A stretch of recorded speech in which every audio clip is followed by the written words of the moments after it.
la idea de esta charla es que ustedes se vayan sin ninguna duda, y si alguna vez, ojalá que no, pero les toca vivenciar algún paro cardíaco súbito, una muerte súbita en la cancha o en algún lugar, incluso hasta en el hogar, no sea nada sorpresivo, alguna vez por lo menos ya lo hayan visto. Les voy a compartir un video muy cortito.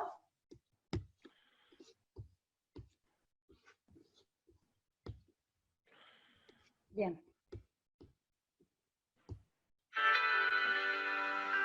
Acá van a ver a varios jugadores teniendo en vivo una muerte súbita, ¿sí? Un paro cardíaco súbito.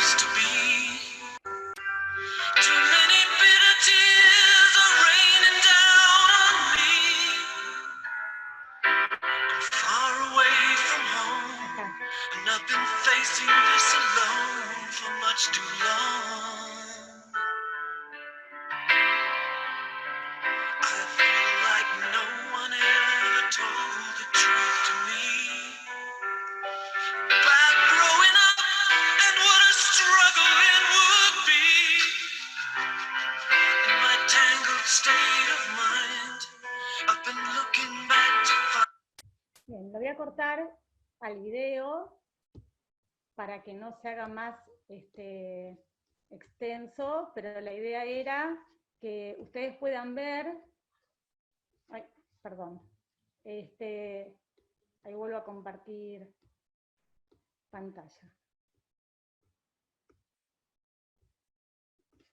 Perdón, ahí está. ¿Vieron? Eran jugadores de fútbol. En ese video de las 8 o 10 muertes súbitas que hay en pleno partido de fútbol, de todas esas personas, esos jugadores que tuvieron una muerte súbita durante el partido, 3 se salvaron nada más, todos los demás perdieron la vida. Y los 3 que se salvaron lo hicieron porque en el estadio había un desfibrilador. ¿Sí? Bien, ahora vamos a ver entonces qué es el paro cardíaco súbito. ¿Qué es el paro cardíaco súbito? Cuando una persona está teniendo una muerte súbita, un paro cardíaco súbito, el corazón deja de funcionar bruscamente. El flujo sanguíneo que va al cerebro, que lleva sangre con oxígeno y nutrientes, deja de ir porque el corazón deja de cumplir su función de bomba, y por eso veíamos en el video los jugadores que caían abruptamente en el medio del campo de juego. Esta muerte súbita se da en personas con o sin enfermedades cardíacas preexistentes. No tenemos que tener una enfermedad cardíaca preexistente. Y si no la tratamos de manera inmediata, el desenlace de esta muerte, o de este paro cardíaco súbito, perdón, es la muerte. ¿Se puede predecir un paro cardíaco súbito? La verdad es que no se puede predecir. Yo puedo ir a una clínica, hacerme un electrocardiograma, hacerme un ecodoppler, y el que el médico me diga, está todo perfecto, flaca, seguí, y llegué a la puerta, a la esquina de la clínica, y tengo un paro cardíaco súbito. Ahora vamos a ver por qué, ¿sí? Pero es impredecible la situación.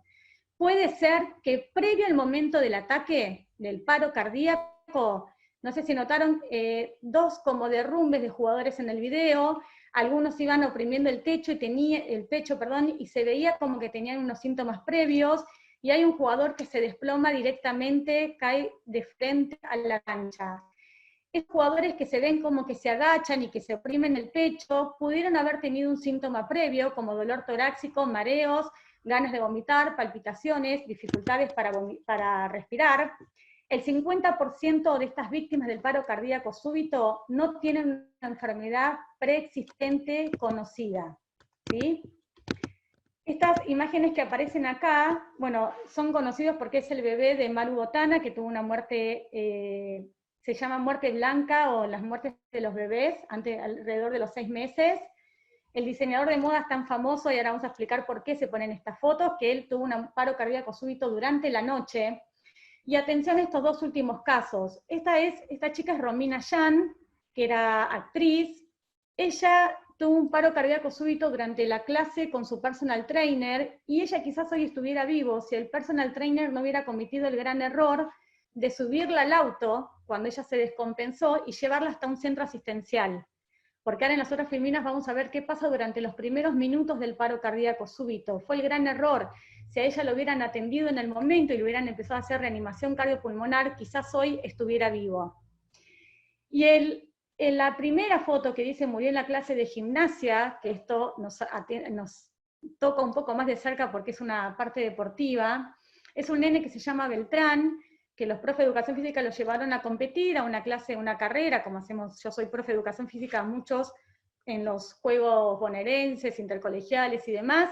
El nene este se descompensa a pocos metros de la meta, los profes lo reaniman pensando que estaban cansados, el chico intenta llegar, se vuelve a caer y murió. Beltrán tenía 14 años. Lo terrible de esta historia es que a 70 metros de donde cayó este nene, en su paro cardíaco súbito, había un desfibrilador que como nadie sabía usarlo, no lo buscaron. ¿Sí? Beltrán hoy estaría vivo. Si le hubieran hecho RCP, que no le hicieron, y si le hubieran puesto el DEA, el desfibrilador, que estaba solo a 70 metros de donde él cayó, este nene hoy estaría vivo. ¿Por qué se produce el paro cardíaco súbito? Y esta es la importancia de saber esto, es por qué tenemos que tener un desfibrilador en todas las canchas de rugby, ¿sí? En todos los lugares, en realidad, escuelas, shopping, cines, pero bueno, acá estamos en el ambiente del rugby. La mayoría de los paros cardíacos súbitos se deben a un ritmo cardíaco anormal, que es mortal, una arritmia severa, que se llama fibrilación ventricular. Si ustedes ven en la primera línea, en esta línea donde dice la mayoría de los paros cardíacos súbitos se deben a ritmos cardíacos anormales, ven un electrocardiograma de un corazón normal. Cuando el corazón, que cumple su función de bomba, cuando se contrae, eyecta sangre con oxígeno y nutrientes a todo el cuerpo, tiene esta arritmia severa llamada fibrilación ventricular, el corazón empieza a hacer este movimiento. Cada parte del corazón se mueve por una parte diferente. En lugar de moverse de manera coordinada, cada parte del corazón se mueve por separado. Entonces, ¿qué pasa? Miren, deja de cumplir su función de bomba. Por eso los jugadores, veíamos en el video, se desploman y uno pierde la conciencia, ¿sí? No se detecta ni pulso ni respiración. El corazón se mantiene fibrilado. Pasado unos minutos, muy pocos minutos, alrededor de 10 minutos, si la persona no recibió la descarga eléctrica del desfibrilador, si no se iniciaron las maniobras de reanimación cardiopulmonar, el corazón deja de fibrilar y pasa a la sistolia, que es cuando ahí sí vemos en las películas la linita que hace pi, ¿sí? Eso se llama sistolia. Ahí ya el DEA no tiene nada que hacer y solamente podemos hacer reanimación cardiopulmonar manual hasta que llegue la ambulancia. El ritmo caótico que se genera por la fibrilación ventricular genera que el corazón se contraiga de manera ineficaz, por eso no lleva sangre al cerebro. Y el único tratamiento que hay para esta fibrilación ventricular es la desfibrilación. De ahí el nombre también del aparato, desfibrilador externo automático, ¿sí? Porque es lo único que hace que el corazón, cuando está fibrilado, recibe la descarga eléctrica, el corazón se detiene y vuelve a generar que rítmicamente todas las partes del corazón se contraigan de manera eficaz. Y vuelve el circuito de llevar sangre con oxígeno y nutrientes a todos los órganos vitales de nuestro cuerpo, principalmente al cerebro. Ahí vamos a ver, en la última imagen vemos un corazón, la imagen de un corazón fibrilando. Fíjense las tres diferencias que hay entre un ritmo normal, un ritmo caótico y un ritmo de fibrilación. Para esto entonces dijimos que lo único que existe, el único tratamiento que existe es la desfibrilación. Este que ustedes ven acá en imagen es un desfibrilador, que es los que vemos en los hospitales, que es el que tiene las paletas, que normalmente los vemos en las películas. El desfibrilador, ¿qué hace? Emite una descarga eléctrica que va directo al corazón a través de los dispositivos que son unos parches que ahora vamos a ver también después cómo se colocan. Y esta descarga eléctrica detiene al corazón, corta el ritmo de fibrilación y le permite al corazón volver a retomar su ritmo normal de contracción, ¿sí? Por suerte, esos DEA que vimos, ese desfibrilador que vimos en la imagen anterior, es solo para los hospitales y las clínicas, es intrahospitalario, es de uso médico nada más. Se fabricaron ya por suerte hace unos cuantos años el desfibrilador externo automático, que es un equipito muy pequeño, que es portátil, pesa un poco más de 1 kilo, que lo podemos llevar a cualquier lado. Analiza el ritmo cardíaco de la persona que está inconsciente, a la cual nosotros le colocamos los parches, y el DEA, automáticamente una vez que lo prendemos, empieza a hablar. Si detecta que el corazón está fibrilando, indica que se haga una descarga eléctrica. El DEA se usa y se combina la técnica de la descarga eléctrica con las compresiones manuales de reanimación. Por eso es importante aprender tanto la reanimación cardiopulmonar manual, ¿sí?, como el uso del DEA, porque cada 2 minutos el DEA va a volver a leer el ciclo, el ritmo cardíaco de la víctima, y una vez que emite la descarga, nos va a indicar a nosotros que iniciemos compresiones torácicas. ¿Sí? Bien. Ahora les voy a pasar un video cortito, que es el último, que ustedes van a ver cómo el DEA actúa sobre el... Perdón, cómo actúa sobre el corazón. Estoy tratando de poner el... A ver, no, el videíto. A ver.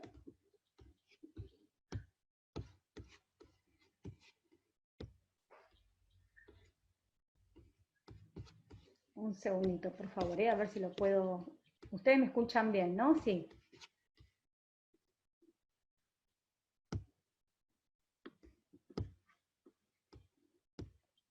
Bueno, voy a ver si lo puedo poner desde acá.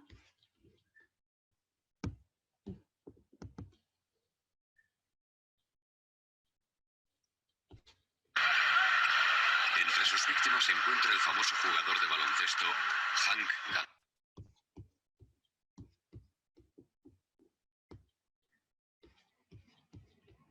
Ahí les voy a poner el...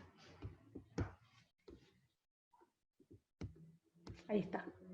Esto del... Es complicado.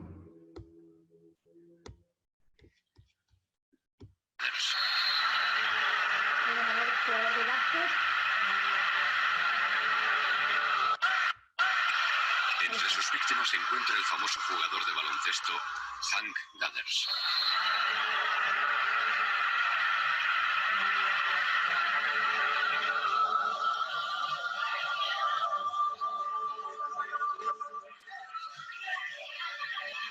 Cuando las señales eléctricas del corazón fallan, el corazón late de forma errática, la sangre deja de fluir y el cuerpo se queda sin oxígeno.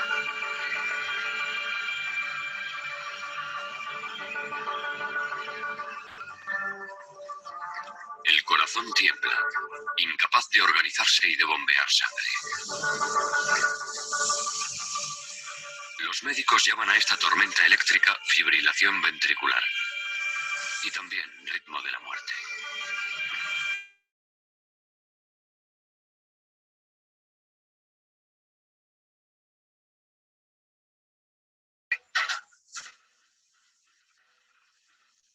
El único tratamiento es desfibrilar el corazón con una potente carga eléctrica, parándolo por completo. Una vez parado, el corazón puede reprogramarse y volver a latir rítmicamente. Bien. Entonces, ¿vieron lo que genera el DEA cuando nosotros emitimos esa descarga eléctrica? ¿Sí? Bien. Eso es lo que genera la descarga eléctrica del DEA sobre el corazón. Detiene esa fibrilación ventricular y hace que vuelva a contraerse de manera rítmica, y es la diferencia entre dar una segunda oportunidad a la persona que tuvo este paro cardíaco súbito. ¿Por qué es tan importante tener un DEA cercano, un DEA en las canchas o en todos los lugares donde, en las escuelas de nuestros hijos, donde circula mucha cantidad de gente? La importancia es porque no tenemos tiempo para trabajar. Si no se inicia de inmediato reanimación cardiopulmonar en una persona que está teniendo un paro cardíaco súbito, dentro de los primeros 4 a 5 minutos, ocurre un daño cerebral irreversible. Eso es por la falta de oxígeno. Como el corazón deja de cumplir su función de bomba, deja de recibir oxígeno a nuestro cerebro, y a partir de los 4 o 5 minutos ya hay muerte neuronal, y esa muerte neuronal ya no se recupera, es irreversible. Otro dato importante es que por cada minuto que pasa sin fibrilación ventricular, sin desfibrilación, perdón, la persona pierde un 10% de posibilidades de sobrevida por cada minuto que pasa sin recibir la descarga eléctrica de la desfibrilación. Y pasados los 10 minutos, la chance de sobrevida, las posibilidades de sobrevida es casi nula. Fíjense que es muy poquito el tiempo que tenemos para trabajar cuando una persona tiene una muerte súbita o un paro cardíaco súbito. Y otro dato importante de tiempos que les voy a contar es que si nosotros realizamos esta descarga eléctrica o conectamos a la persona que está en paro el DEA y hacemos la descarga eléctrica alrededor de los 3 minutos de que esta persona sufrió este paro cardíaco súbito, las posibilidades de sobrevida aumentan un 70%. Y también tenemos que saber que los paros cardíacos súbitos, el 70% de estos paros cardíacos súbitos ocurren en ambientes fuera, extrahospitalarios, fuera del hospital, en casa, en la vereda, en la calle, en un shopping. Entonces es importante que haya mucha gente preparada, ¿sí? Entonces, ¿qué hacer? Vamos a pasar ahora a la parte un poquito más práctica. Esto yo se los voy a contar con las filminas y después se los voy a mostrar todo con el muñeco, no se preocupen. ¿Qué hacer ante un paro cardíaco súbito? Yo siempre digo que en un primer auxilio, uno de los puntos más importantes es el diagnóstico, ¿sí?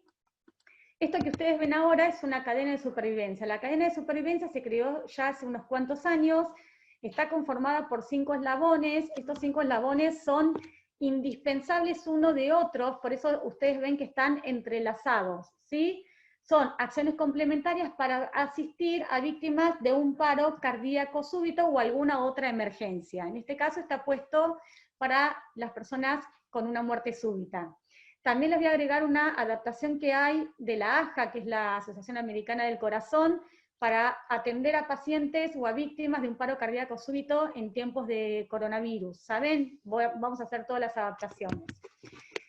Esta cadena de supervivencia maximiza las posibilidades de sobrevida de las víctimas, ¿sí? Aumenta mucho las posibilidades de sobrevida si seguimos paso a paso estos puntos para atender a la víctima. Los dos últimos eslabones, que es el trabajo de la ambulancia y el trabajo en terapia intensiva, si suponemos que la persona salió del paro, pertenecen al sistema hospitalario, al sistema de salud, no tiene que ver con todo lo que nosotros podemos llegar a hacer, sí los 3 primeros eslabones que pertenecen al trabajo de la comunidad y es lo que vamos a aprender también a hacer nosotros hoy. La ambulancia brinda soporte avanzado y efectivo cuando llegan los médicos y el trabajo que dan al realizar los cuidados post-paro cardíaco en terapia intensiva si la persona sobrevive a su muerte al paro cardíaco. Entonces, vamos a empezar a trabajar con los 3 primeros eslabones, que son los que nosotros podemos llegar a necesitar aprender. El primer eslabón que ustedes ven con el telefonito tiene 3 puntos importantes. Evaluar la escena, identificar si la persona realmente está en un paro cardíaco súbito y pedir ayuda. Seguridad de la escena. Este punto es muy importante y les voy a contar un dato. El año pasado una persona, un hombre, cruzando la avenida Juan B. Justo, tuvo un paro cardíaco súbito, se desplomó en el medio de la avenida y un chico que venía caminando, que no previó este primer punto que les voy a contar ahora, cruzó la avenida corriendo para ayudar a este hombre en el momento que cortaba el semáforo. Y obviamente hubo 2 víctimas en lugar de una, que es la diferencia que yo siempre digo, ¿no? Tenemos que, antes de empezar a trabajar con la víctima, evaluar la escena y ver que la situación o que el lugar donde yo tengo que empezar a trabajar con la víctima sea segura. A las víctimas no los vamos a mover nunca del lugar. Si un jugador cae desplomado en la cancha empieza a trabajar. Si es en el buffet empieza a trabajar con la víctima. Nunca la voy a sacar de ese lugar y la voy a llevar a donde está la ambulancia o la voy a llevar a un lugar cercano al ingreso del club, porque ya vimos que no tenemos tiempo para trabajar. Necesitamos empezar a trabajar en el lugar donde la víctima se desploma. Salvo que ese lugar no sea seguro para nosotros o para la víctima, recién ahí la vamos a poder mover, ¿sí? Entonces tenemos que evaluar la persona lesionada, que no esté en un lugar peligroso. Esto nos puede pasar en casas, que no haya gases tóxicos, cables con electricidad, que no esté sobre una ruta o sobre una calle. Observar el lugar y confirmar que no hay peligros para usted, para la víctima u otras personas. ya que, como dije recién, si se lastima no van a poder ayudar, y siempre es preferible que haya una víctima y no dos. Y lo que les contaba recién, no trasladar a la víctima, excepto si la escena no es segura y no se puede eliminar el peligro. Solamente en esa situación vamos a mover a la víctima del lugar. Si no, en el momento en el que cae, no perdemos tiempo y empezamos a trabajar. Una vez que evaluamos que la escena es segura, necesitamos evaluar el grado de conciencia de la persona, porque quizás fue una lipotimia, un simple desmayo, y no está en paro cardíaco. ¿Cómo vamos a evaluar la respuesta de esta persona? A través de estímulos sensitivos y auditivos. Le vamos a apretar bien fuerte los hombros, yo ahora después se lo muestro todo con el muñeco, y le vamos a hablar con voz bien fuerte y mirándolo a la cara: señor, ¿me escucha? Hola, ¿me escuchás? Si conocemos el nombre, se lo podemos decir. Quizás no vamos a estar esperando que nos diga, sí, acá estoy, me siento bien, por ahí algún reflejo en la cara, por ahí fruncen mucho los ojos, tuercen la comisura de los labios, significa que la persona está viva y que hay una respuesta, ¿sí? Ahora, si yo a esta persona le hago este grado de conciencia, sensitivo y auditivo, y la persona no responde, me está diciendo que algo más grave está pasando. Y ahí vamos a pasar al siguiente punto, que es evaluar la respiración.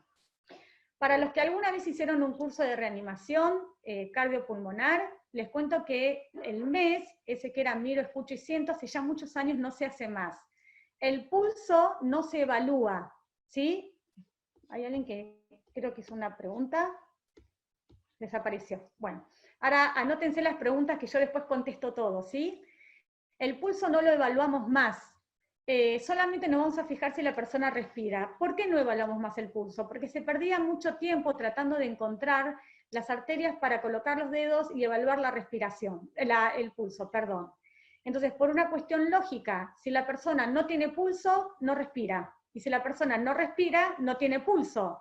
Entonces, como solamente tenemos 10 segundos como máximo para hacer esta evaluación, solamente nos vamos a parar una vez que hicimos el grado de conciencia, la persona no responde, vamos a evaluar a la víctima y el tórax de la víctima para ver si respira, ¿sí?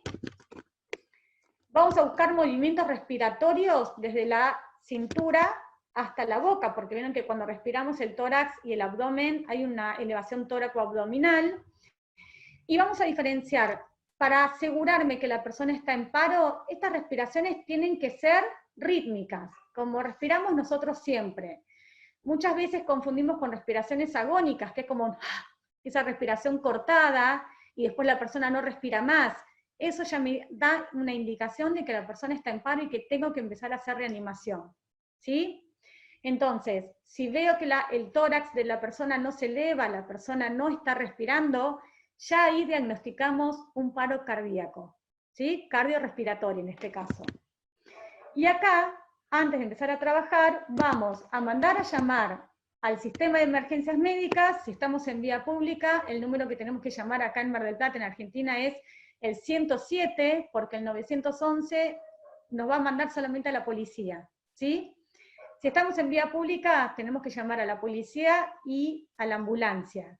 Si estamos en el club o en un restaurante, en la escuela de nuestros hijos, en algún lugar privado, tienen que tener un sistema de emergencias contratado, o sea que tienen que llamar a quien tienen contratado como sistema de emergencias, pero si no, mandamos a llamar al 107 y mandamos a buscar el DEA, ¿sí? En simultáneo, una orden a una persona, vos llama al 107, y la otra persona, vos anda a buscar el DEA, ¿sí? Que si está en el buffet del club, o en la oficina, esta persona irá corriendo a buscar el DEA mientras yo me quedo trabajando con la víctima. En caso de que estemos solos, y acá les hago una aclaración, primero voy a buscar el DEA, y una vez que tengo el DEA, vengo corriendo a la víctima y empiezo a trabajar con la víctima, ¿sí? Si no tenemos un DEA a mano, porque me pasó en casa, encontré a mi marido en la cama que no se levantaba, y cuando lo voy a buscar no está respirando, lo bajamos de la cama al piso, RCP se hace siempre en superficies rígidas, y conecto el teléfono, llamo al 107, pongo el altavoz, y mientras empiezo a hacer reanimación cardiopulmonar, empiezo a hablar con la operadora del 107. Cuando mandamos a alguien a llamar a la ambulancia, es muy importante que avise que hay una persona que está en paro cardiorrespiratorio y que se le están haciendo maniobras de reanimación. Porque esto para la operadora del sistema de emergencias médicas, ellos hacen un triage, seleccionan por gravedad los diferentes llamados telefónicos que van teniendo, y esto es un código rojo, esto es una emergencia. La prioridad de mandarnos la ambulancia va a ser para nosotros. Entonces es importante siempre aclarar que la persona está en paro, y por supuesto dar la dirección, porque muchas veces de los nervios no decimos la dirección, y cortar el teléfono solamente cuando la operadora nos dice que tenemos que cortar el teléfono. Bien, entonces repasamos estos primeros pasos del primer eslabón, evaluamos que la escena sea segura, evaluamos la respuesta de la víctima y si respira, y después mandamos a pedir el DEA y a llamar a la ambulancia, ¿sí? Una vez que mandé a pedir el DEA, mandé a llamar a la ambulancia, empiezo a trabajar, a hacer las maniobras de reanimación a la víctima. Y esta es una de las adaptaciones que hay en COVID en tiempos de coronavirus. Se supone que nosotros vamos a estar con un barbijo, ¿sí? La víctima se supone que también tiene que tener un barbijo. Es probable que con cada compresión torácica que yo haga, la víctima emane algún tipo de fluido que nosotros no nos damos cuenta por la boca, por las mismas compresiones torácicas que hago. Entonces, agarro lo que sea, si tengo una remera, se la pongo en la boca a la víctima, un barbijo, siempre y cuando no lo tenga colocado ya, pero le tengo que tapar la boca a la víctima, y solamente vamos a hacer compresiones torácicas, no vamos a ventilar, ¿sí? Así todos nos traigan la máscara, porque los DEA vienen todos con esta máscara, que son las máscaras de ventilación que yo a ustedes les voy a enseñar ahora a ventilar. En tiempos de COVID no ventilamos tampoco con máscara, no se ventila. Se tapa a la víctima con lo que tenga a mano, una bufanda, una chalina, el pañuelo, el barbijo, lo que tengo, le tapo boca y nariz, y hago solamente compresiones torácicas hasta que llega la ambulancia, o hasta que la persona se reanima, o hasta que me traigan el DEA, ¿sí? Bien, eso es importante, es un tema de bioseguridad. Yo trabajo con barbijo, y a la víctima también le tapo la nariz y la boca, con lo que tenga a mano, ¿sí? Y vamos a empezar a hacer las maniobras de reanimación cardiopulmonar, que en este caso son las compresiones torácicas. Las compresiones torácicas son importantes porque yo voy a suplir la función de bomba que el corazón dejó de hacer, lo voy a hacer yo de manera mecánica, ¿sí? Externa, con cada compresión. Cuando nosotros comprimimos y hundimos el pecho de la víctima, comprimo el corazón entre el esternón, que es este huesito que se va acá en mi remera, el huesito plano que está en el medio del tórax, y las vértebras, comprimo el corazón entre el esternón y las vértebras, y el corazón eyecta sangre con oxígeno y nutrientes para nuestros órganos principales, que son los riñones, el pulmón y el cerebro principalmente. Pero para que esto funcione, la reanimación cardiopulmonar tiene que ser de calidad, y para que esta RCP o estas compresiones torácicas sean de calidad, tenemos que tener varios aspectos. Primero, la profundidad en la que nosotros hundimos el pecho en adultos tiene que ser de 5 a 6 centímetros, a 5 a 6 centímetros hundo el pecho de la víctima. Un dato importante, porque normalmente cuando comprimimos la gente se queda abajo comprimiendo, es tan importante comprimir el pecho de la víctima como descomprimir, porque cuando hacemos la descompresión completa, permitimos que el corazón se vuelva a llenar de sangre, para que en la próxima compresión vuelva a inyectar sangre con oxígeno hacia el cerebro, ¿sí? Y el tercer punto, para que esta RCP sea de calidad, es la velocidad. La velocidad va de 100 a 120 compresiones por minuto. Si tienen la suerte de tener un DEA en el club, no se preocupen, porque cuando les toque hacer las maniobras de la parte de RCP de compresiones torácicas, el DEA les marca el ritmo de compresión. Entonces ustedes van a ir con ese ritmo de compresión, ¿sí? Si no lo tienen, saben que es de 100 a 120 compresiones por minuto. Ahora yo igual después les voy a aprender el DEA para que ustedes reconozcan la voz y sepan cómo da las órdenes. En el caso de que no fuera épocas de COVID, solamente ventilamos si tenemos estas máscaras de protección. Si no tengo las máscaras de protección, estas máscaras vienen con los DEA, ¿sí? No ventilo. Es una persona que yo no conozco en el club. cayó una víctima, una persona en muerte súbita, está en un paro cardíaco súbito, solamente comprimo en la calle, no conozco a la persona, solamente hago compresiones torácicas. ¿Hasta cuándo comprimo? Hasta que la persona se reanima, hasta que llega la ambulancia y el médico me saca del lugar, o hasta que me traen el DEA y ya está todo conectado y el DEA me pide que no toque más a la víctima. Si no la conozco entonces, no voy a ventilar. Si esto me pasa en casa, le pasa a uno de mis hijos, le pasa a mi marido, ahí sí voy a hacer 30 compresiones por 2 ventilaciones, que es el ritmo y el ciclo de compresión y ventilación. 30 compresiones por 2 ventilaciones. Pero en épocas de COVID no ventilo, y si así fuera que no estamos con la cuarentena, en época de coronavirus, y me pasa esto en vía pública y a la persona yo no la conozco, o me pasa esto en un club, a la persona no la voy a ventilar. Solamente vamos a realizar compresiones torácicas. Si llega el DEA, el desfibrilador, con todos sus accesorios que ahora les voy a mostrar, sí, vamos a colocar esta máscara sobre la boca nariz de la víctima, vamos a hiperextender por completo la cabeza de la víctima y vamos a hacer las ventilaciones.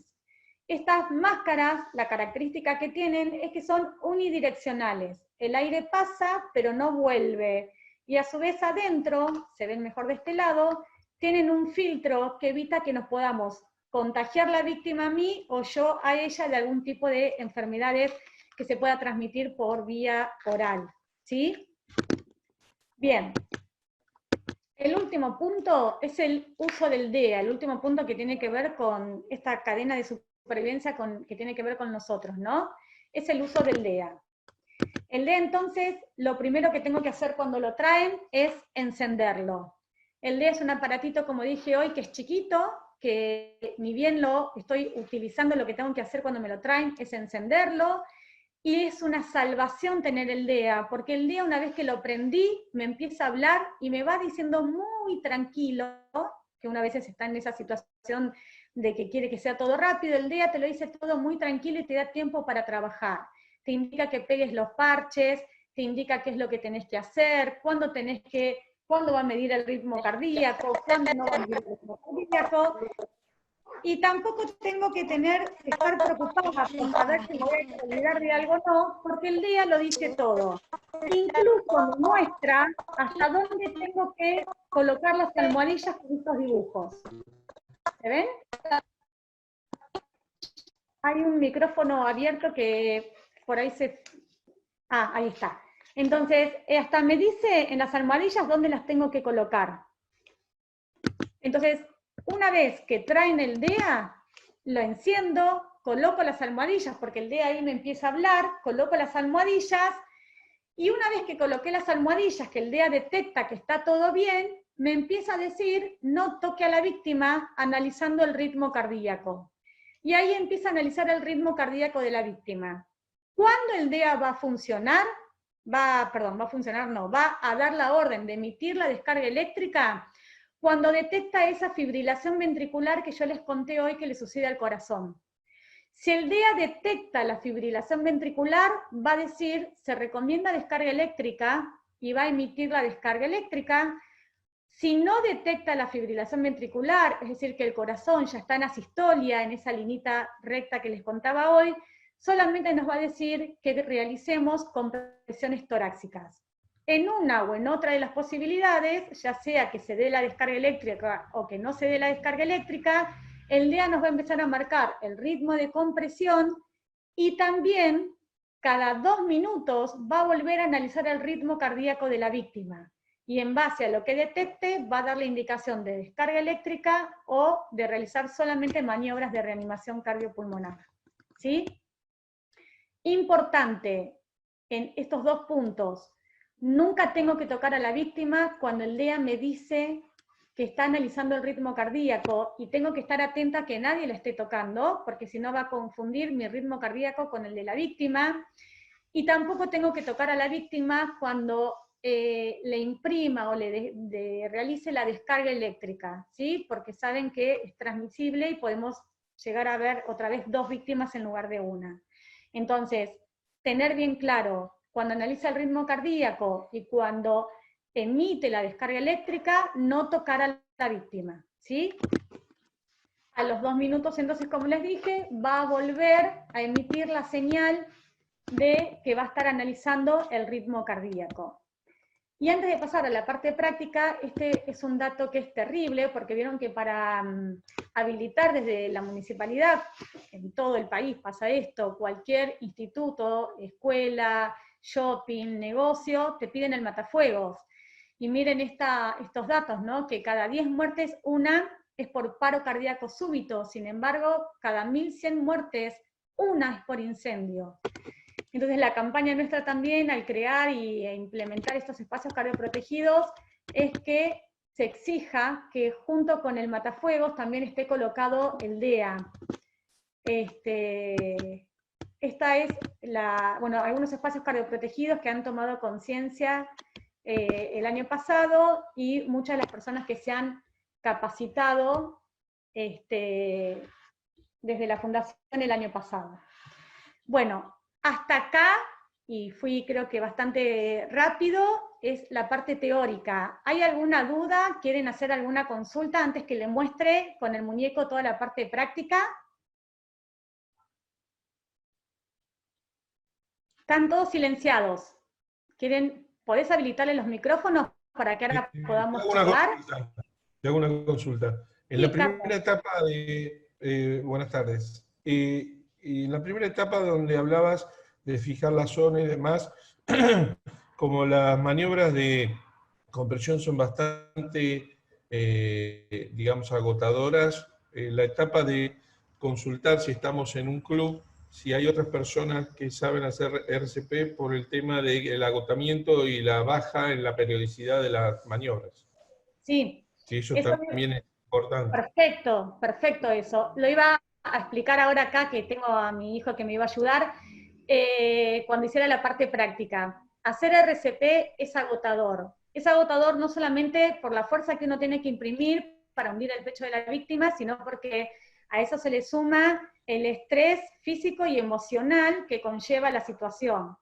Entonces, si tenemos la posibilidad de estar en un club y que haya otras personas, aunque no hayan hecho el curso de reanimación, yo los voy a convocar y les voy a pedir que me ayuden a hacer RCP, y vamos a trabajar hasta que llegue el DEA, es esto, o si no tenemos un DEA con nosotros, 2 minutos voy a hacer yo RCP, 2 minutos va a ser mi compañero, la persona que está conmigo, 2 minutos hago yo, 2 minutos hace mi compañero. Si no tengo a nadie, o no tengo la posibilidad por la situación de estar controlando con el tiempo, son 200 compresiones. 200 compresiones voy a hacer yo, 200 compresiones hace mi compañero. 200, 200, 200, 200. ¿Qué logro con esto? Evitar el cansancio y que la RCP, como dije hoy, expliqué hoy, sea siempre de calidad. ¿Sí? Porque cuando nos empezamos a cansar, nos ubicamos mal y dejamos de comprimir el pecho lo que tenemos que comprimir. Entonces, de esta manera, tratamos de que la reanimación cardiopulmonar sea siempre de calidad. 2 minutos cada persona o 200 compresiones cada una. ¿Sí? Cuando llega el día, tampoco dejo de comprimir. Eso ahora se los voy a mostrar. ¿Alguna duda más que quieran preguntarme o hacer? ¿O ya quieren paso a la parte práctica? Te hago una consulta. Al principio yo hice 2 cursos y la primera vez que escucho lo de los 10 minutos, no me quedó muy claro. O sea, tenía entendido, vos detectás, haces toda la maniobra por los puntos de presión en los hombros, si empezás, primero vos traes el desfibrilador, empezás la maniobra RCP. Ahora, lo de los 10 minutos que vos decías, si durante 10 minutos vos haces cada 2 minutos RCP, si a los 10 minutos no llega el DEA, vos hablaste de un periodo de 10 minutos que ya después no hay retorno. ¿Ese 10 minutos es sin RCP o inclusive con RCP también tenés un límite de, o sea, tener el DEA sí o sí dentro de los 10 minutos? Sí, lo que yo expliqué es que pasado los primeros 10 minutos de que la persona está en el paro cardíaco súbito, si la persona no fue desfibrilada, las posibilidades de sobrevida son casi nulas, lo que no significa que sean nulas. Yo tengo que agotar todas las medidas posibles con DEA o sin DEA, con DEA o RCP manual, hasta que llegue la ambulancia, porque nuestro tiempo biológico es individual y es personal y es diferente en cada uno de nosotros. Entonces, no sabemos biológicamente cómo va a responder ese corazón cuando llegue la ambulancia y empiecen con el tratamiento de este paro cardíaco intrahospitalario, con inyecciones de adrenalina, con el otro desfibrilador de paletas y demás. No sabemos cómo va a responder. Nosotros, ante la duda, siempre vamos a comprimir y siempre le vamos a colocar el DEA. Sí es verdad que pasados los primeros 10 minutos que la persona sufre este paro cardíaco súbito, si está el corazón fibrilando y no fue fibrilado dentro de esos 10 minutos, las posibilidades de sobrevida son casi nulas. Eso sí es así. Pero ante la duda nosotros vamos a seguir comprimiendo siempre, porque a veces, yo expliqué que el 80% de las muertes súbitas está generada por esta fibrilación ventricular llamada, por esta arritmia llamada fibrilación ventricular, que es mortal, ¿sí? Porque detiene el corazón, deja de cumplir su función de bomba. Sí, puede ser que esa persona no haya tenido esta arritmia severa llamada fibrilación ventricular y que su paro cardíaco sea originado por otro factor, por ejemplo, un infarto de miocardio, un infarto agudo de miocardio, ¿sí?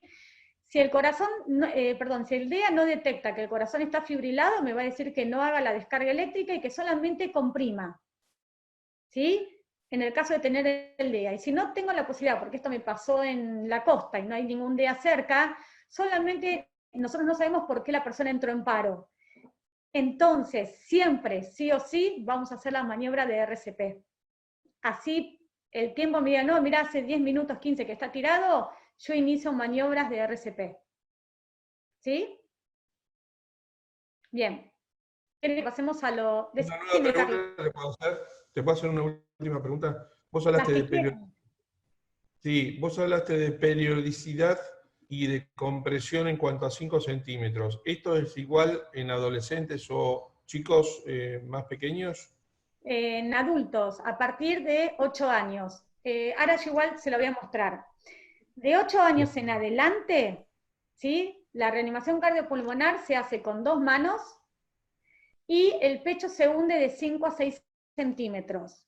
Entre 1 y 8 años, que es infantes, niños, la reanimación cardiopulmonar se hace con una sola mano y el pecho se hunde un poquito menos, alrededor de 4 centímetros. ¿Sí? Y en bebés, que eso ya es un capítulo aparte, se hace con 2 dedos, la reanimación, las compresiones, ¿sí?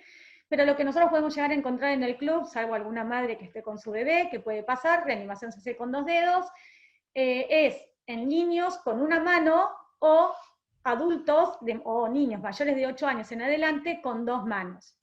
Y acá hago un paréntesis, esto es lo que dicen los libros, de 1 a 8 años, de 8 años en adelante. Ahora, tenemos que tener un poco de sentido común. Bueno, acá hay algunos que me conocen, otros que no, pero por ejemplo yo soy peticita, mido un poquito más de 1,50. Mi marido es grandote, mide 1,90 m, jugador de rugby, es musculoso. Si a alguno de mis hijos le llega a pasar esto, es probable que yo a los 2 hijos míos, uno tiene 6, el otro tiene 10, le tengo que hacer reanimación cardiopulmonar con 2 manos. Y mi marido, por la diferencia que hay de físicos, le va a tener que hacer con una sola mano.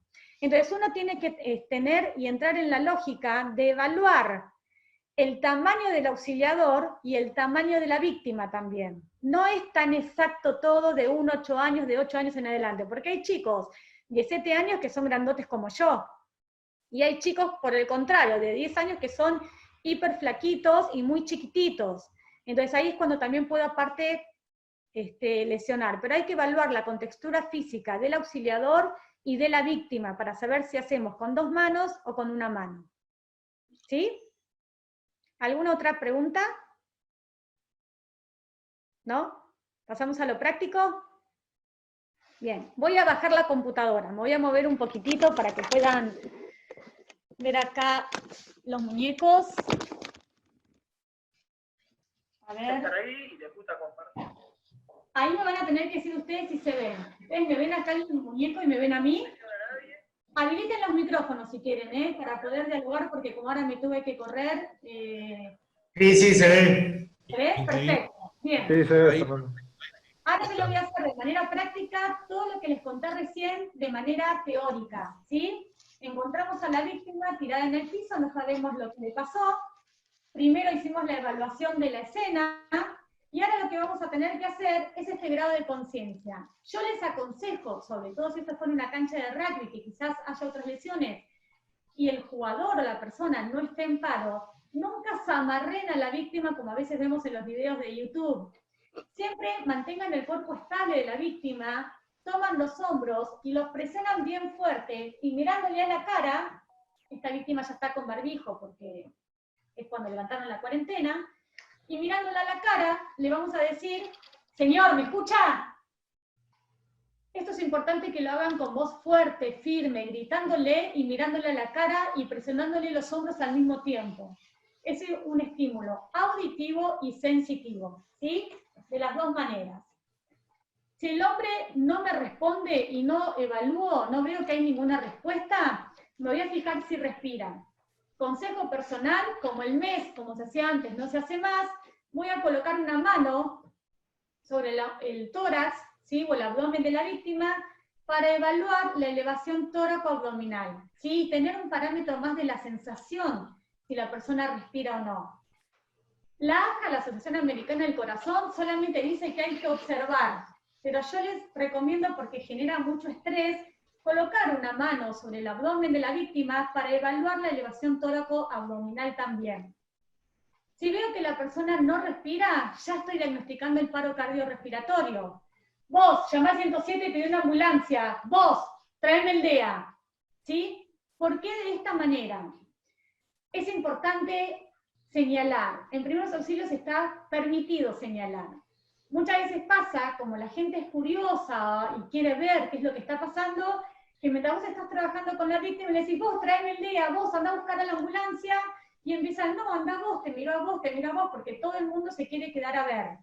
Entonces, cuando yo señalo a la persona y le digo en voz alta, delante de todos, que traiga el DEA o que vaya a llamar a la ambulancia a través del 107, le estoy imprimiendo frente a los demás una obligación. Y ahí ya no se pueden hacer los tontos. Ahí van a buscar a la ambulancia, van a traer el DEA y se van a poner en acción. ¿Sí?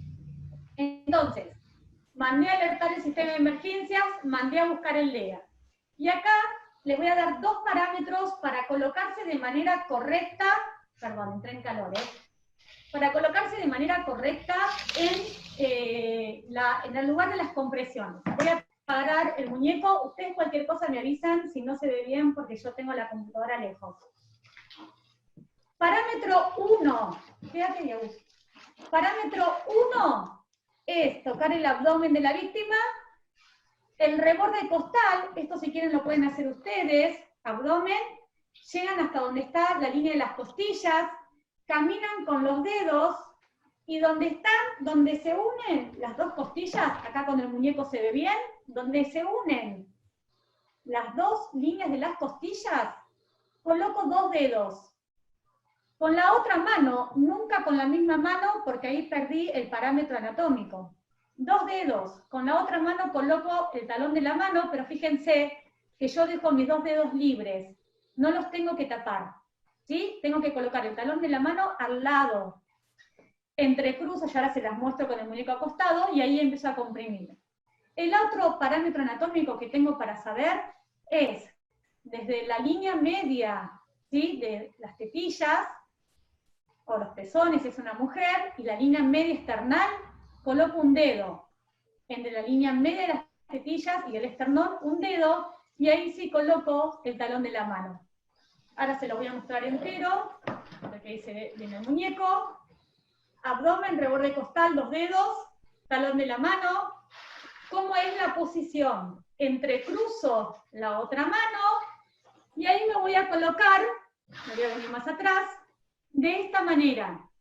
Nunca se hace RCP con brazos flexionados, nunca se hace RCP con los brazos en diagonal. Es importante que los brazos caigan de manera perpendicular al pecho de la víctima. Hombros, codos y muñecas tienen que caer en línea recta al pecho de la víctima. Y ahí, de esta manera, voy a empezar a comprimir, como estoy haciendo yo ahora. ¿Sí? Entonces, el grado de conciencia, no hay respuesta. Me fijo si respira, no respira. Vos andá a buscar el DEA, vos llamá al 107 y pedí una ambulancia, avisá que la persona está en paro. Y ahí comprimo hasta que me traen el DEA. ¿Sí? ¿Alguna pregunta hasta acá? ¿No? Bien. Ahora les voy a dar una aclaración. Voy a traer a un invitado especial. Vení a vos. Y mi hijo se va a poner en posición de compresión. Bien, esa es la posición. Vamos a suponer que Agustín me mandó a mí a buscar el DEA. Él empieza a comprimir y no para de comprimir hasta que yo llegué con el DEA. ¿Sí? Coloqué los, yo ahora se los voy a aprender a ustedes. Coloqué los parches y el DEA me dice, analizando, él sigue comprimiendo, no para nunca de comprimir. Yo empiezo a trabajar con la víctima y pegar los parches, pero él sigue comprimiendo. Cuando el DEA me dice, analizando ritmos cardíacos, no toque a la víctima, recién ahí ninguno de los dos la toca. ¿Sí? ¿Está claro? Y ahí el DEA va a detectar, si detecta la fibrilación ventricular, nos va a decir que hagamos la descarga eléctrica. Ahora vamos a hacer una simulación completa. Yo les voy a prender el DEA, les voy a pedir que me hagan, aunque sea un ok así con el dedo, para yo darme cuenta que ustedes escuchan el sonido del DEA. ¿Sí? Agus, ponete en posición. Vamos a suponer que Agustín es un adulto, que estamos en la cancha de rugby, se descompensó una persona de la tribuna, y uno de ustedes empezó a hacer la reanimación y me mandó a mí a buscar el DEA. Yo llego con el DEA y lo primero que hago es encenderlo.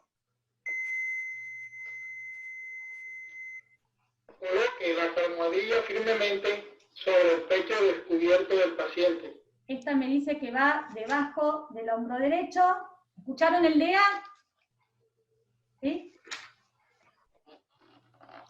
Él sigue comprimiendo. Analizando el ritmo cardíaco. Analizando el ritmo cardíaco. No toque al paciente. No toque al paciente. Ahí los dos nos alejamos. Se aconseja hacer el choque. Miren. Recargándose. No se acerca al paciente. Ven que indica no se acerca al paciente. Administro el choque ahora. Choque administrado. Si es necesario, comience a hacer CPR. ¿Empezar? Él empieza a hacer reanimación, ¿sí? Empieza a comprimir. Yo le pedí a él que no comprima porque es chiquito y no le da la fuerza para comprimir el muñeco. Vamos a suponer que no estamos en épocas de COVID, ¿sí? Él comprime mientras yo le pongo la máscara a la víctima. Hiperextiendo la cabeza, llevo la cabeza lo más atrás posible y él hace 1, 2, 3, 4, 5, 6 hasta llegar a 30. ¿Se separa? Bonito 3. 2 ventilaciones. 1, 2, 3, 4, 5, 6, 7, 8, 9, 30. Otra vez. 1, 2, 3. Así, 30 por 2. Lo vamos a hacer hasta...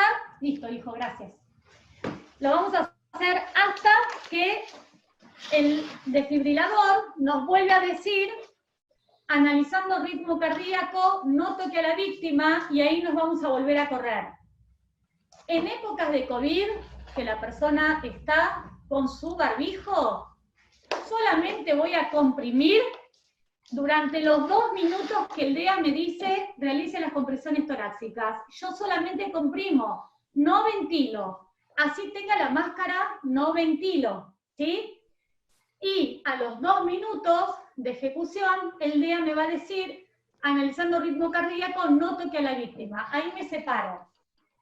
Si vuelve a detectar que el corazón está fibrilando, me va a indicar que realice otra descarga eléctrica.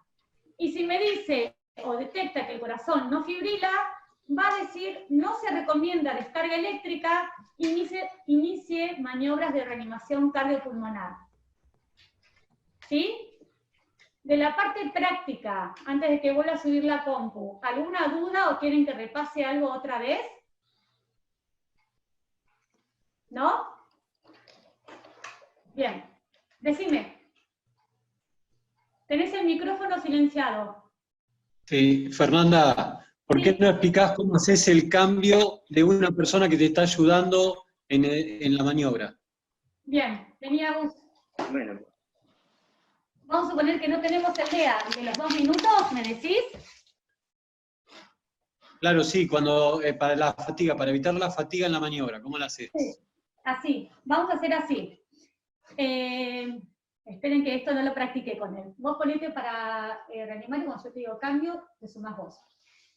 Estamos los dos solos en la cancha con DEA o sin DEA. El DEA no lo trajeron todavía, ¿sí? Entonces, yo me pongo en posición y empiezo a comprimir.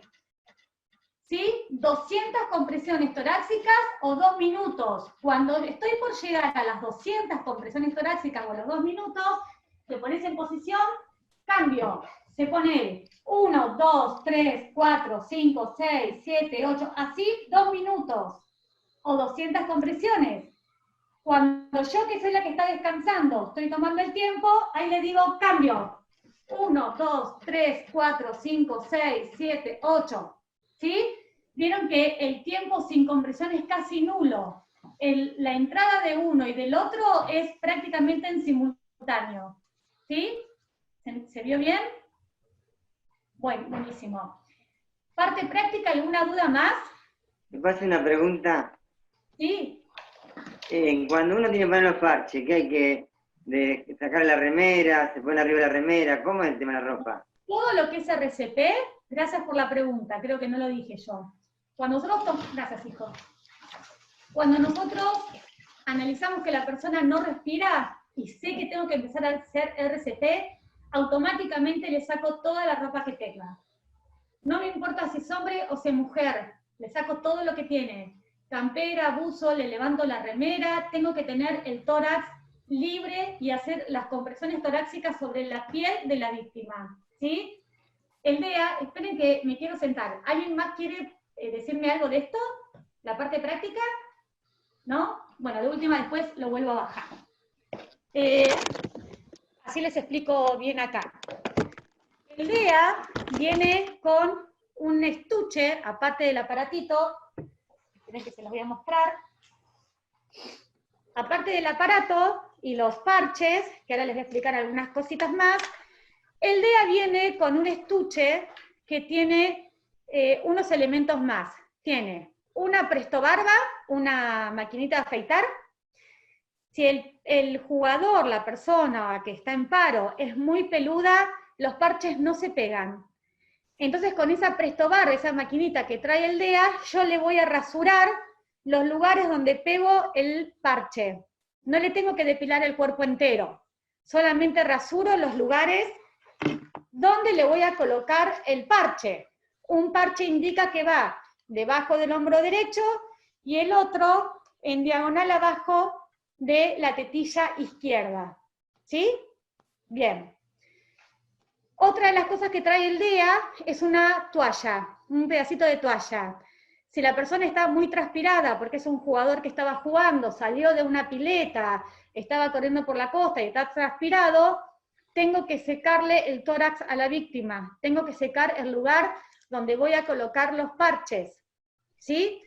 Y el otro accesorio que trae es la máscara de ventilación. Pero recuerden que en esta época no ventilo por más que tenga la máscara, ¿sí? Salvo que sea un familiar directo, marido, esposa, hijos, no ventilo. Esto no lo uso, ¿sí? Solamente hago compresiones torácicas. Entonces, rasuro, seco y coloco los parches. ¿Sí? Bien. ¿Alguna otra duda? Tengo una consulta. Tengo entendido que hay... Perdón. Dale. Vamos. Una consulta nada más. Si un corazón está, un paciente está en paro, Sí. porque el corazón está fibrilado, solo se recompone el ritmo si le aplicamos el desfibrilador. No Sí. porque haga RCP va a volver a estar al ritmo. Hay una posibilidad que la persona vuelva solo, un 20% de probabilidades de sobrevida con RCP manual. con RCP más DEA, la posibilidad aumenta un 70%. ¿Sí? Algunos estudios dicen hasta un 80%. Si el corazón está fibrilado, la única opción que hay es la desfibrilación, porque viste lo que genera el impulso eléctrico que nosotros emitimos. Es como cuando reseteas la computadora, ¿sí? Lo mismo hace el DEA. Emite la descarga eléctrica y el corazón, que se estaba moviendo todo de manera así, descontrolada, se detiene. Por unos segundos se detiene y hace que otra vez de manera rítmica vuelva a latir, ¿sí? De manera controlada, y otra vez vuelve a llevar sangre con oxígeno a todo nuestro cuerpo. Pero sin desfibrilación, la fibrilación no se corta. Por eso, aunque no tenga DEA, tengo que seguir haciendo compresiones torácicas, porque de esa manera, aunque sea, mantengo oxigenado el cerebro, ¿sí? Para evitar la muerte neuronal. Había otra pregunta por ahí. Sí, el tema de la respiración, vamos al diagnóstico. Antiguamente, como decías, se ponía la cabeza para atrás y vos te acercabas hasta la nariz para ver si respiraba. Sí. Sí, tengo entendido que hay, a ver, ¿cómo detectar si realmente tiene un paro cardíaco o tiene alguna otra deficiencia respiratoria que no implica un paro cardíaco? O sea, vos explicabas solo poniéndole la mano en el abdomen. Yo entiendo que tenés experiencia mucha y vos por ahí sí te das cuenta, uno que por ahí no le pasó nunca y en ese momento... Por eso hice la salvación. Mirá, Marcos, haceme acordar que te conteste, creo que fuiste vos el que preguntaste lo de los parches en pediatría el jueves pasado. Sí. Haceme acordar que te conteste, que yo no quise interrumpir al doctor, pero quiero contestarte esa pregunta después, ¿sí? Pero haceme acordar. Mirá, Marcos, cuando vos haces la hiperextensión de cabeza, lo único que haces es, cuando hiperextendemos cabeza, un parámetro para darme cuenta que la cabeza está bien hiperextendida es la pera, el lóbulo de la oreja, en diagonal, en línea recta al piso, perpendicular al piso. Ahí me doy cuenta que la hiperextensión de la cabeza está perfectamente hecha. ¿Qué hago yo cuando hiperextiendo cabeza? Levanto la lengua. La lengua es una serie de músculos que cuando la persona está desvanecida se relaja y cae sobre la pared posterior de la faringe. Entonces impide la respiración, ¿sí? O la dificulta. Cuando yo hiperextiendo cabeza, lo único que hago es levantar la lengua para permeabilizar la vía aérea. Entonces, como yo no sé si esa persona tiene una lesión y si está en paro, nunca voy a hiperextender la cabeza hasta no asegurarme que la persona ya está en paro, ¿sí?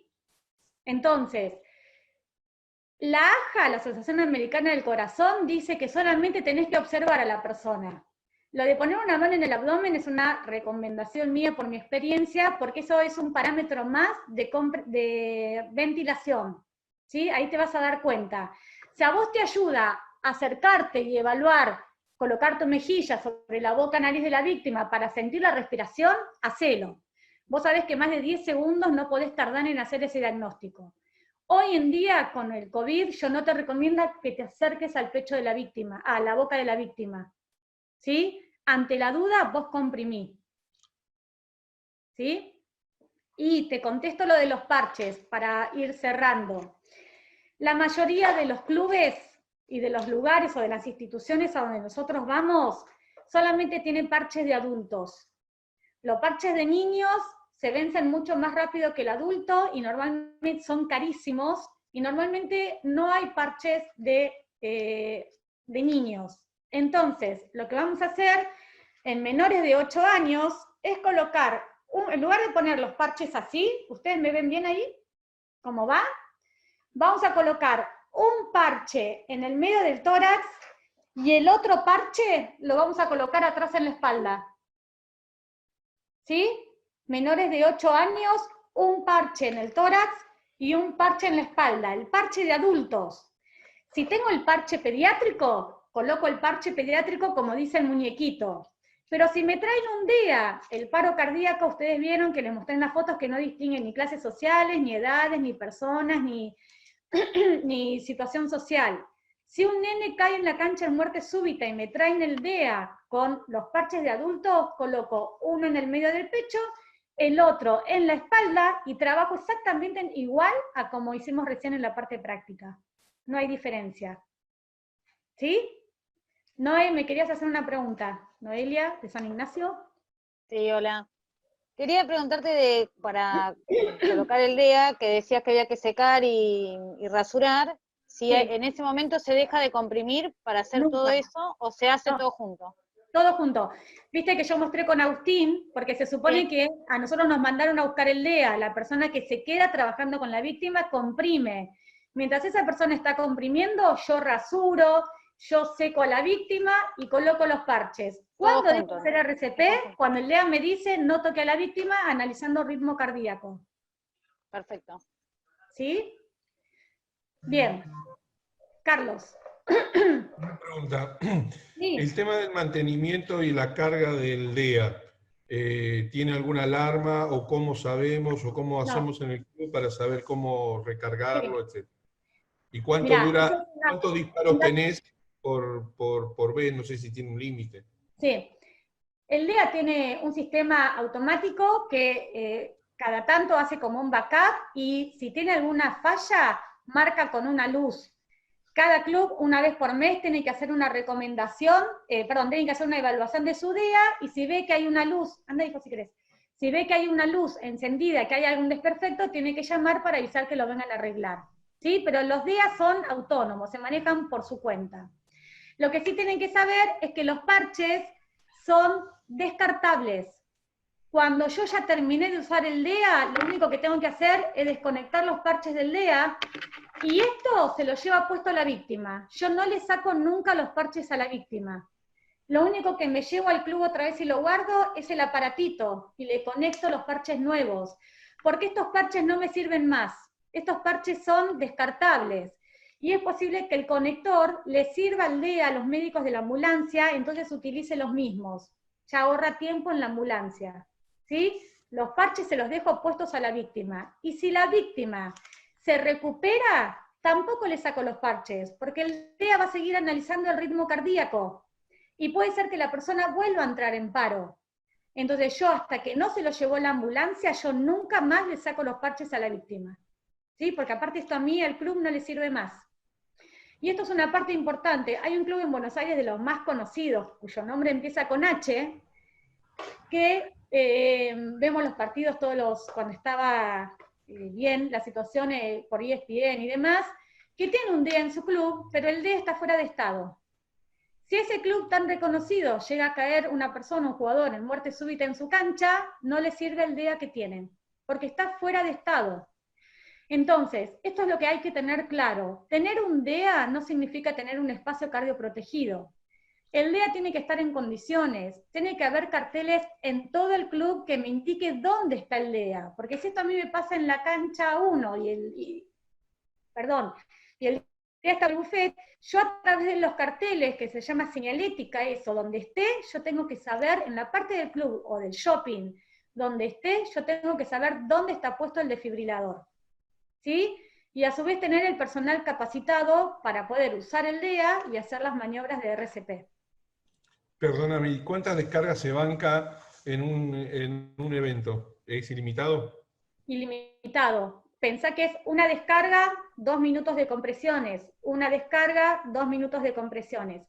Puede ser que haga una descarga y 2 y la persona salga, puede ser que haga 3, 4, 6 descargas, llega a la ambulancia, la persona no salió y por ahí en el hospital se recupera, o no se recupera, no lo sabemos. ¿Sí? Bien. Hace 2 años en Mar del Plata había, creo, menos de 20 áreas seguras o desfibriladores en todo Mar del Plata. Vos que estás en el tema actualmente, ¿ya hay una estadística cuántos se sumaron? Sí, cantidades en total no sé, porque antes la Municipalidad de General Pueyrredón tenía una página donde te indicaba todos los lugares que tenía DEA para que uno pudiera saber, el sindicato de empleado de comercio, el shopping, los lugares que tenían DEA para uno saber dónde había un DEA, pero esa página cayó. Entonces, como Fundación Desfibrilar no es la única empresa que instala DEAs o crea estos espacios cardioprotegidos, yo no te sé decir en total cuántos espacios, pero nosotros, por ejemplo, el año pasado tuvimos un récord.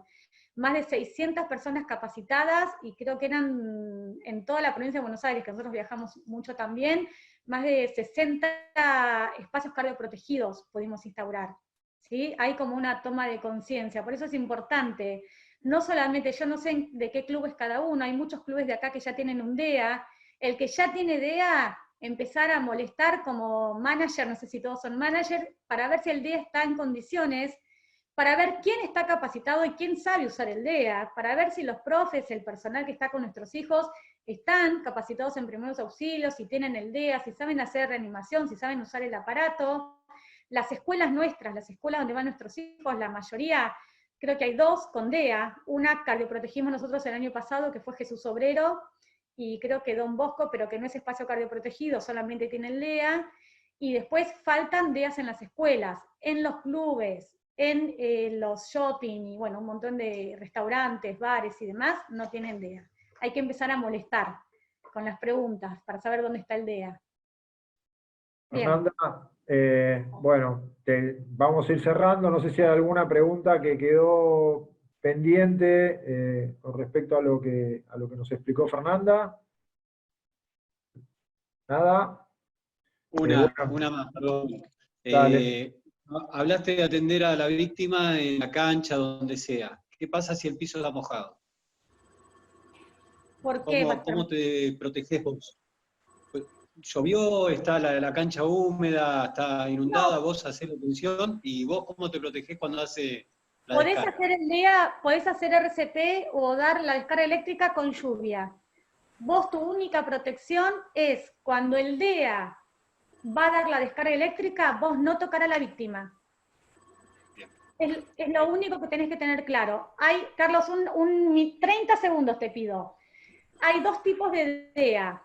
Un DEA que es como este, que ven que tiene el botón este de acá, que es para hacer la descarga eléctrica, que me dice a mí, se recomienda descarga eléctrica cargando. Este botón, cuando ya cargó el DEA, empieza a titilar y me dice, presione el botón de descarga. Entonces yo ya de ahí me doy cuenta que nadie tiene que tocar a la víctima. Este en realidad se llama DESA, desfibrilador externo semiautomático, porque la descarga la doy yo apretando el botón. La mayoría de los DEA que se instalan ahora son totalmente automáticos. El DEA, si detecta la fibrilación ventricular, carga solo y te dice, se recomienda descarga eléctrica, no toque a la víctima, y vos escuchás un pi, descarga te dice, y solo el DEA da la descarga, vos no tenés que apretar ningún botón. Lo único que tenemos que tener claro es no tocar a la víctima, y que nadie esté tocando a la víctima de los que están alrededor, cuando va a dar la descarga eléctrica. Después con lluvia, sin lluvia, mojado, no te preocupes que no pasa nada. Bueno. Quería hacer una consulta nomás. La señalética en los lugares donde están los DEA, ¿dónde se consigue? La misma empresa, por eso hay que tener claro, cuando uno compra un DEA tiene que contratar una empresa que se ocupe de instalar los espacios cardioprotegidos. Que a mí me vendan un DEA para cubrir con una ley o una reglamentación es lo mismo que la nada. Uno cuando compra el DEA como institución tiene que crear su espacio cardioprotegido. El que te vende el DEA te tiene que vender toda la señalética, te tiene que decir con un estudio del lugar, del club o de la empresa, dónde tiene que ir colocado el DEA, que eso se va un día,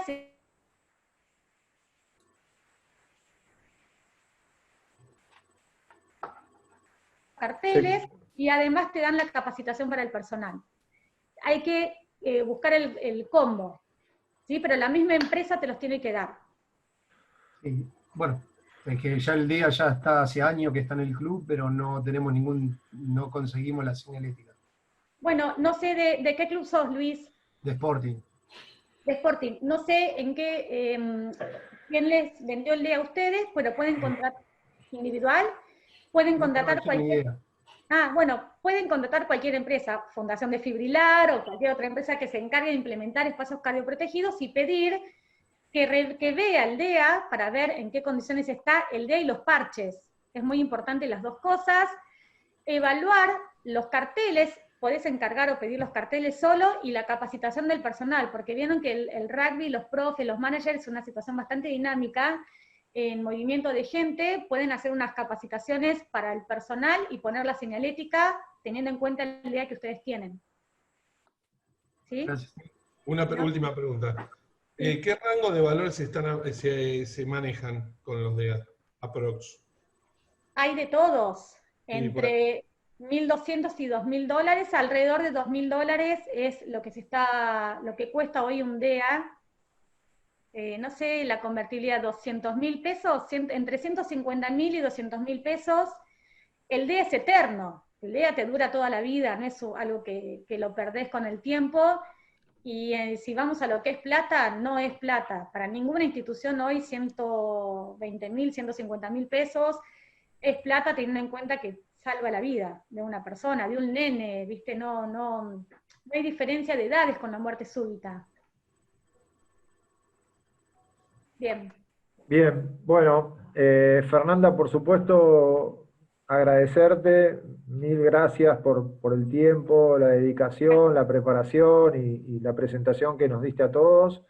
Entre los asistentes había muchos integrantes del Consejo de la Unión, así que verdaderamente no solo a vos y a todos los managers que estuvieron presentes, agradecerles. Y bueno, por supuesto que es importante no solo esta capacitación, sino la sensibilización que debemos generar en las instituciones para que esto vaya siendo algo usual, ¿no? El conocimiento de estas herramientas para salvar una vida. No sé si, Horacio, querés agregar algo, querés cerrar vos como el encargado del área médica.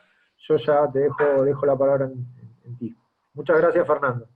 Gracias, Yo solamente agradecer mucho a Fernanda por esto, que me parece muy enriquecedor y muy importante para todos, un poco tomar conciencia de algunas de las características propias que tiene esa emergencia tan clara y tan de hoy día como es el paro cardiorrespiratorio.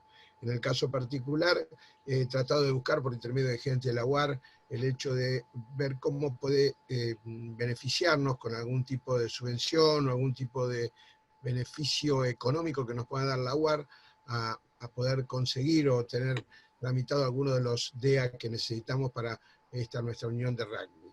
Creo que próximamente va a ser algo muy importante, tan importante como vos manifestabas, Fernanda, de un matafuego. Bueno, hoy día es importante tener este tipo de elementos en el desarrollo de cualquier actividad pública como es la actividad deportiva. Entonces, yo me pongo y me comprometo en tratar de buscar algún elemento más que nos pueda permitir a todos alcanzar y llegar a tener alguno de estos elementos que son realmente importantes. Una vez más, te agradezco, Fernanda, por este enriquecedor charla que has tenido. Creo que para todos ha sido realmente muy clara, muy clara, y espero que todos nos pongamos un poco de acuerdo para poder conseguir esto en todos nuestros clubes. Por mí, muchísimas gracias nuevamente a todos los que están escuchando y por supuesto a Fernanda. Nada más. Muy bien, bueno. Yo, una sola cosita, quiero agradecer a todos los que estuvieron hoy presentes. La primera vez que doy un curso por Zoom, no sé cómo salió la parte de la tecnología, espero que haya estado bien, gracias. Muy bien. Es raro tener un tema tan importante, dar la charla tan impersonal, pero bueno, yo sí los quiero comprometer a que cuando esto se levante, donde sea, ustedes hagan un curso práctico. Por ahí, Carlos, nosotros podemos dar un cierre de esta charla cuando esto se levante ahí en la Unión y hacer la parte práctica para que todos los que hoy estuvieron acá puedan practicar con los muñecos y también practicar con el DEA, ¿sí? Que es muy importante hacer la parte práctica. Bien, bueno, les agradezco a todos y a molestar en sus clubes, a molestar en las escuelas y pedir el DEA. Bueno, muchas gracias, Fernanda. Buenas noches a todos. Muchas gracias por participar.